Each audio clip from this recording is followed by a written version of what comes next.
So let's have an incredible battle for the front of the grid between Gabriel Stilp and Marcus Gloom going into qualifying Heat B versus F. Marco Piccolo, double winner, alongside Charlie Gloom, then Sebastian Mins and Gregoire Schneider. Vivian Guionet and Zach Green, the top 10 rounded out by Yanis Bouillet and Aaron Wieder. Then Alexandre Messier and Alois Giraudet from Matthias van der Kirchhoff and Angelo Melli. Cesar Alexandre Rodina and Maxime Prudhomme. Then Gabin Adam and Monty Braithwaite. Esteban Walgrave and Daniel Schreier-Asa. And then Tom Schultz and Spencer Allen, Luca Mann and Aurelia Papalia. Then Louis Foucher and Lars Venning from Lorenzo Notarigo and Quentin Vassier. And then it is Max Cooper, Florent Dirda, Lucas Noriette, and at the back of the grid, charging back again, I'm sure, Elias Lehmann of Switzerland.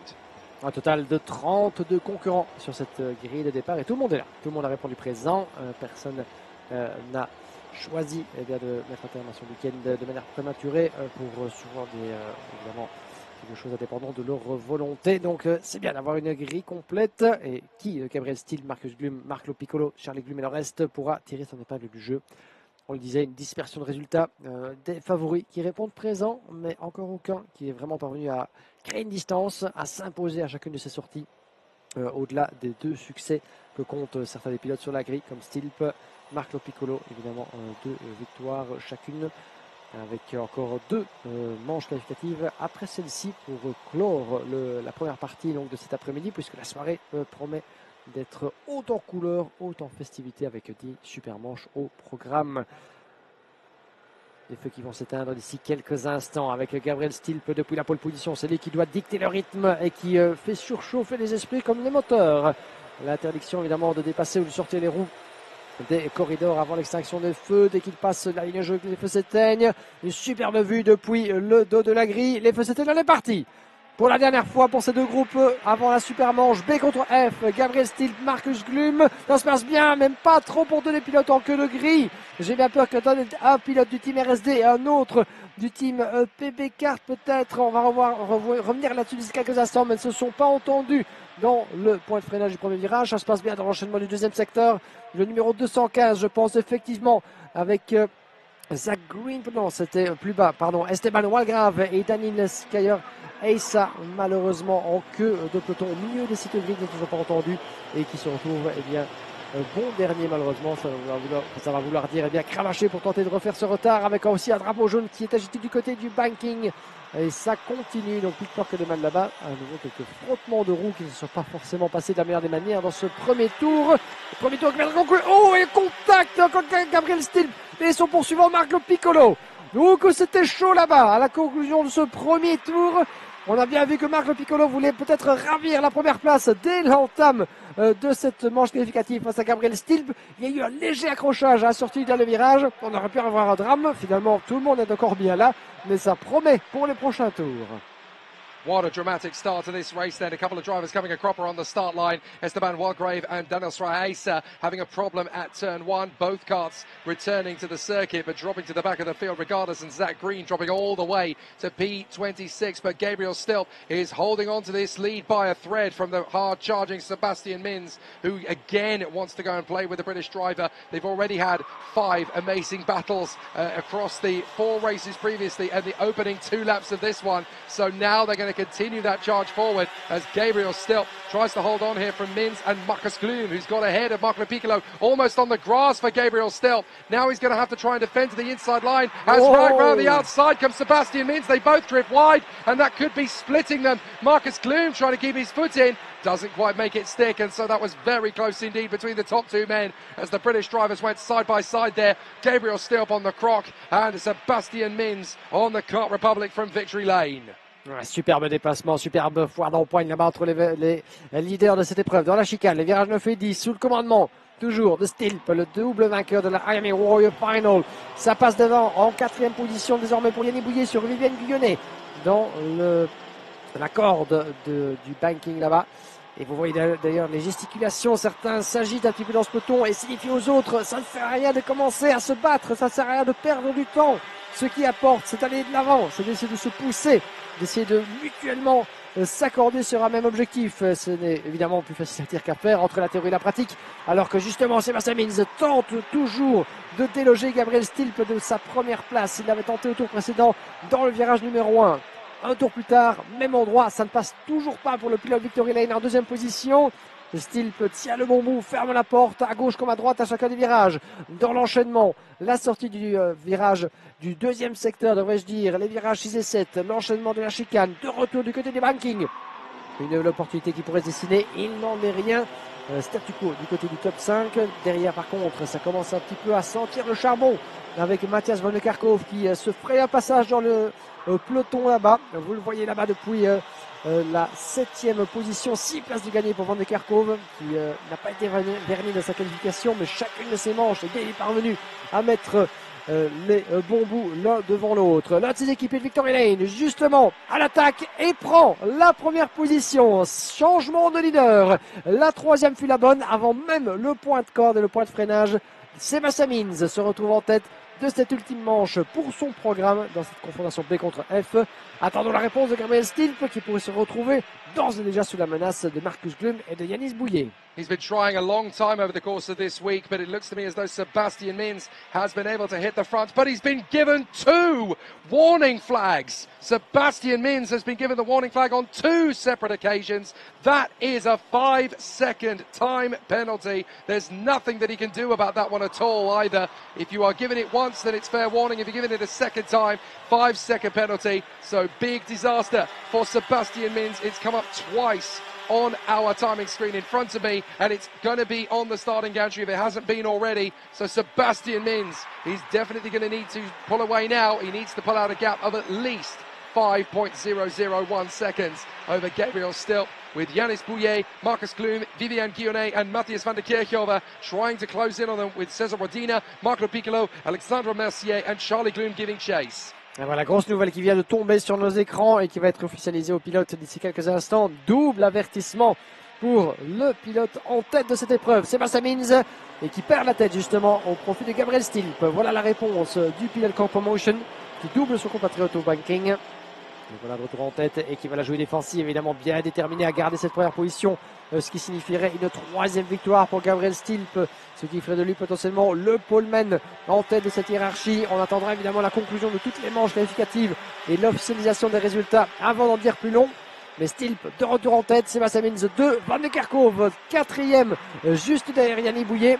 Voilà les pilotes équipiers de Victory Lane prêts à donner la chasse à Gabriel Stilp. Yanis Bouillet qui se retrouve un petit peu au milieu mais qui prend la 2e place. J'en connais un qui vient de regarder la manche de la Ladies Cup et qui vient certainement de s'inspirer des 2 dépassements de Roxane Lantinga dans ce virage numéro 3. Il vient de faire pareil. Et de bien belle manière, le voilà qui s'inscrit en 2e position, Yanis Bouillet, sous les couleurs du team PJM. Les conseils de Jérémy Péclair, c'est évidemment la formation belge de l'ancien champion des catégories AMX30. Et le voilà, Yanis Bouillet en 2e place. Et il a faim, il a envie davantage. Oh, et vous l'avez vu de l'autre côté de votre image, à l'entrée de la ligne droite, un pilote qui s'est retrouvé en difficulté là-bas dans le bas-côté. On n'a pas bien vu ce qui s'est passé, mais semble-t-il le résultat d'un accrochage.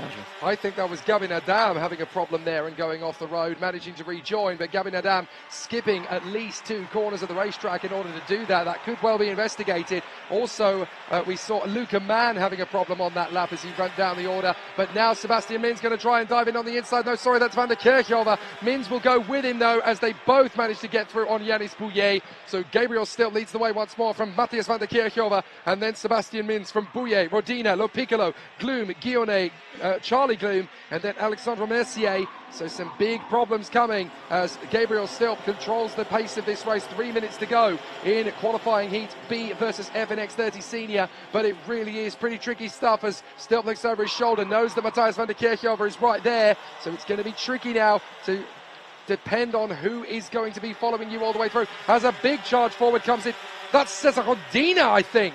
Cesar Rodina with a fantastic last couple of laps here to push himself into 4th position. Indeed it is, as the lead changes. Matthias van der Kerkhove comes through into the lead for Belgium. Et Van der Kerkhoff qui est plus que furieux là-bas. Il a agité son index en réprobation sur Gabriel Stilp. Ça parle un petit peu par les gestes, ça se crie, ça s'invective sans dessous le casque. Mais ça tente de communiquer un petit peu pour savoir un petit peu les intentions des rivaux dans cette dernière manche. Il convient évidemment de ne pas faire de bêtises, on le sait. Ces pilotes de la catégorie senior ont suffisamment d'années d'expérience et de sagesse évidemment pour savoir que se mettre au tas commencer à perdre du temps et se montrer trop agressif dans une dernière manche avant la super hit de ce soir, eh bien c'est tout sauf productif. Et regardez Sébastien Mins, il a pris la deuxième place à la sortie du banking et il gesticule aussi son index à Gabriel Stilp. Donc on sent que les pilotes de Victory Lane ont une fameuse dent contre Stilp. Semble-t-il quelque chose à voir avec la manière dont il défend, la manière dont il pilote dans cette dernière manche.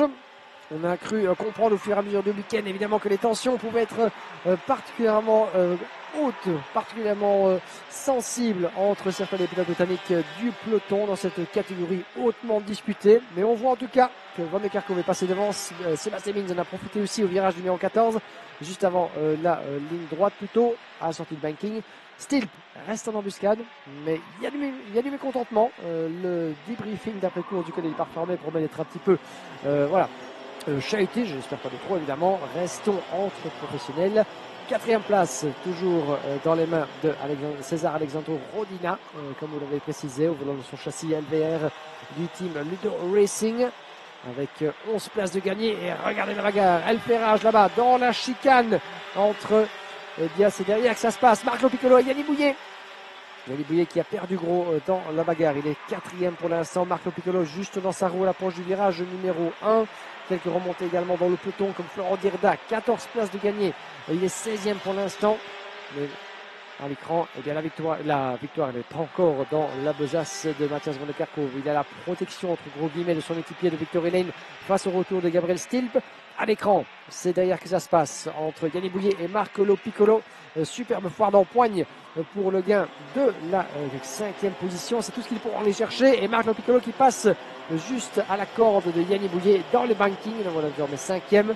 Et l'écart avec le top 4, vous le voyez, est assez consistant. 1 seconde 3. Ce sera dur, j'ai l'impression, à aller chercher. D'autant plus que le chrono, eh bien, on reste focus, on reste concentré sur ce qui se passe en plus. On oublierait presque le chrono, mon cher Jake.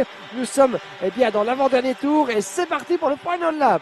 So is it going to be a 1-2 for the Victory Lane squad as Matthias van der Kerkhove and Sebastian Mins charge forward? Don't forget that all of those drivers who had struggles in the earlier heats will have tyres in better condition than those who have done all 4 races. So there are chances that we're going to get a few shuffles of the deck here. As up to the inside, that's a big charge forward in 7th place from Alois Girardet. He got through on Marcus Gloom in the section just behind these carts, and there was a huge train of carts lining up from 9th position downwards. But Matthias van der Kerkhove and Sebastian Mins seem to have pulled out the big stuff here, and that's particularly impressive for Matthias van der Kerkhove. From 13th on the grid, the Belgian is going to make this a 1-2 for Victory Lane.